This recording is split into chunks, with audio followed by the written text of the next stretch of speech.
On July 16, 1945, the United States government executed Project Trinity. Project Trinity was the first nuclear weapons test in history, taking place in the New Mexican desert. The military, specifically the Army, was in charge of conducting this weapons test and ensuring they found a completely secluded location to do so, a place with virtually no inhabitants. What the Army failed to do was completely check each and every cave and ravine in that desolate wasteland.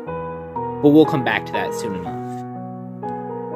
Let me tell you a different story in order to set the proper mood. This is the story of what happens when things don't quite go according to plan. There are certain times in history when a baby is born different from the rest. Some are naturally more intelligent. Some are simply more attractive. Some, however, have differences that are not appealing. Extra fingers or toes, for example, the lack of an eye, a humpback. All of these things are often called mutations by the modern world. Back in the 1930s, 40s, and 50s, mutants were the pariah of society. Parents would abandon them at churches. People would jeer and spit at them as they passed by. It was only in solitude or in groups of similar persons that they found peace. Communes began springing up in different parts of the country, all secluded parts of the country such as deserts, underground caves, or small islands off the coast. These were refuges for the outcasts of society. That all changed in 1945. Project Trinity was the starting point for a couple of significant things. Obviously, it was the trigger to the end of World War II and the massive arms race against the USSR during the Cold War.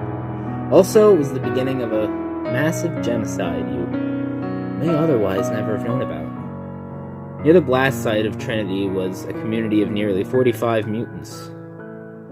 All of them were killed instantly by the destructive power unleashed in that first successful blast.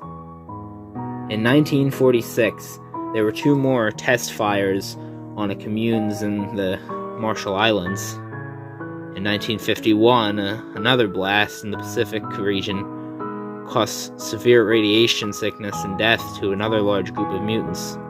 1952, Operation Ivy Mike killed over 150 mutants on another small Pacific island. The final documented test detonation took place on March 1st, 1954. This blast, codenamed Castle Bravo, was the most detrimental of all. After discovering that many mutants had moved back to the Marshall Islands, the government decided it was time to make their point finalized.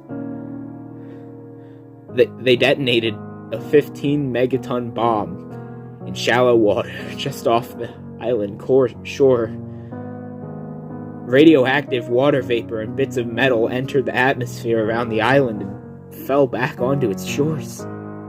The death toll was nearly 220 mutants, men, women, and children, all suffered from radiation sickness.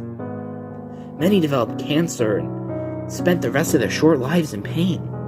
The lucky ones were killed by falling bits of metal from the sky. But what the government doesn't know is that some mutants, not many, but some of us, survived.